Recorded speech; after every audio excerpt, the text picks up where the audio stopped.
Hello there, my name's Pete Donaldson and this is XFM's very own video game vidcast, XVG. It's a podcast about video gaming, effectively.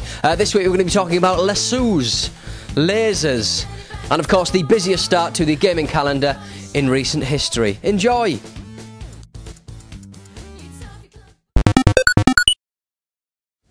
As I said earlier, 2010, specifically the first quarter of 2010, looks like it may very well be heaven on the fingers and murder on the wallet. There are so many games coming out soon. Titles which should be on your shelves around about now include Bioshock, Mass Effect 2 and Alien vs Predator. We'll be kicking the tyres of Mass Effect 2 in just a second, but here are a couple of titles that look like they're going to be well worth a look. We only know how much we love someone when we know what we're willing to sacrifice.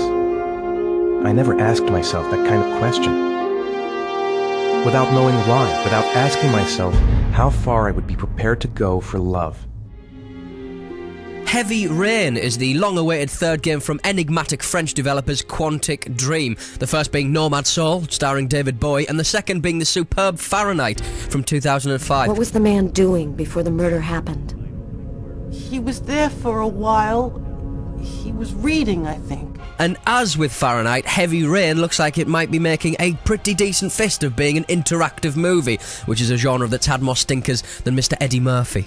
It comes replete with a novel, some might say intrusive control system, some spectacular motion capture work, and this is going to be a game that turns heads one way or the other. You should take your clothes off. We ain't got all day.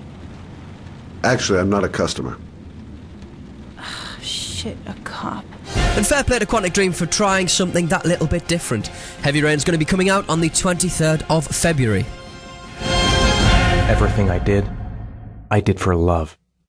Coming a little bit later, or March if you want me to get all accurate on yo ass, is the sequel to Just Cause, which is named, quite strangely, Just Cause 2.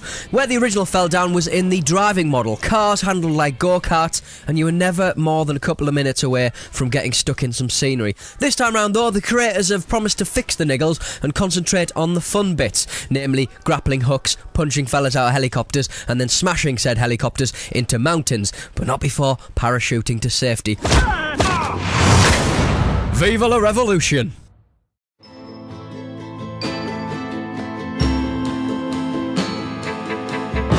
A month later sees Red Dead Redemption from Rockstar Games hitting the shops, a fairly loose sequel to Red Dead Revolver, which is a fairly standard Western-themed shooter for the PlayStation 2 and original Xbox. In this iteration, you take control of a fella named John Marston, who's dragged back from domestic bliss into a life he thought he'd given up years ago by a precursor to the modern FBI. He's basically Jack Bauer with smallpox and a six-shooter. You getting cute with me, boy?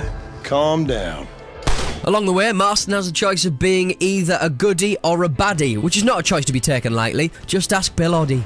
Players get to rob banks, catch outlaws, or just ride about on horses taking pot shots at townsfolk. It's entirely up to you. It looks just incredible, using, as it does, the engine from Grand Theft Auto 4, but this is the first time we've seen it handle a vast rural environment, so it should be quite interesting to see how it all pans out. I never stole nothing, sir. Never did, not in all my life. I needs the map, partner. I needs it. And with this being a Rockstar title all about cowboys, hopefully there'll be some Brokeback Mountain hot coffee style sex in it. Something to enrage the Daily Mail and also enchant the very different organ, the Daily Mail. Red Dead Redemption should mosey on into town on the 27th of April, which is 2 days before my birthday if my mother's watching. And depending on where you pre-order it from, you'll either get a special outfit, a golden gun, or a special warhorse. Great stuff. So, a busy start to the year. But what games am I playing possibly in my pants? The Reapers are still out there. If we lose Shepard, humanity might well follow. Mass Effect 2. The original was easily one of the best games of 2007. Game of the Year, according to the New York Times. So what is the next episode like? Well, the short answer is it's absolutely brilliant. From the new missions to the new storyline to the new characters, BioWare have come up with something very special once more. It's kind of hard to explain to anyone who's never played the first game exactly how good a game of Mass Effect can actually get. But, to those who have, it's a fitting sequel to the sprawling space opera we played and replayed a couple of years ago.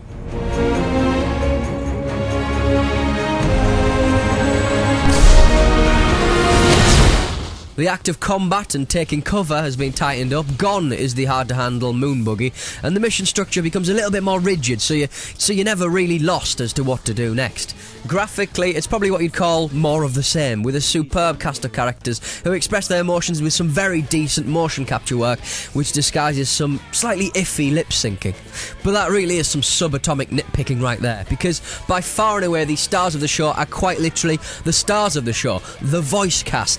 The shadowy, all-powerful, elusive man, kind of like the smoking man from the X-Files. He's played by Martin Sheen. Mr. Seth Green, he returns as Joker, and Carrie-Anne Moss plays Arya.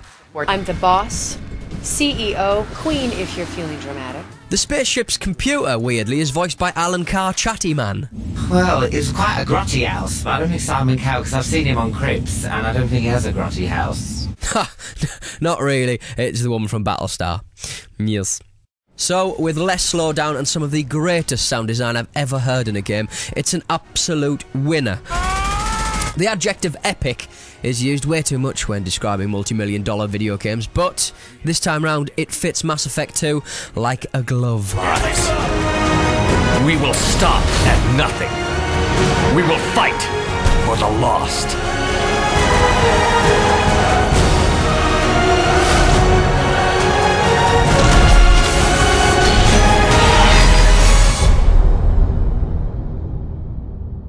Now on XVG, I thought it'd be remiss of me if every episode I didn't look back at a few games that have been all but forgotten by the march of time. This week, it's a bit of a buried gem.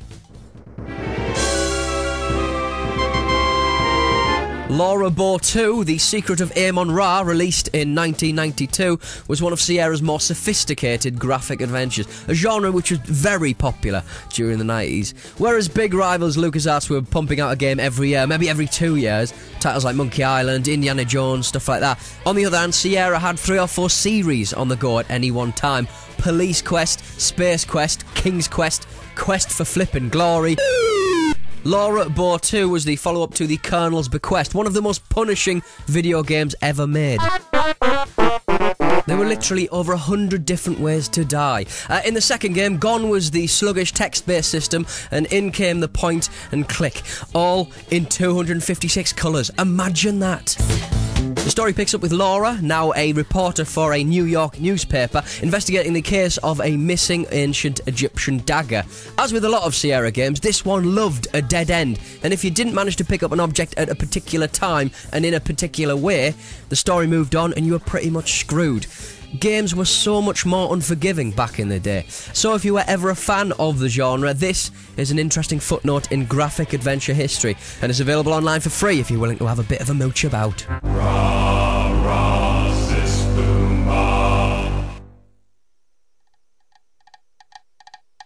So, to finish us off in the worst possible way, how's about some bad video game box art? They say you should never judge a book by its cover, but when it looks as bad as this, I think we can all make an exception. I mean, look at it. In at number 2, from an irritating stick to a shattering hand. I think they're trying to say that this fella's hands shatter things, but to be honest, he kinda looks in pain, so maybe he's got incredibly brittle bones or something. And speaking of hands, looks like Alex Kidd needs some sort of hand biopsy. It's another winner from the Sega Master System artists. And that is about it. If you'd like to get in touch, this is the email address that matters. I've been Pete Donaldson. See ya!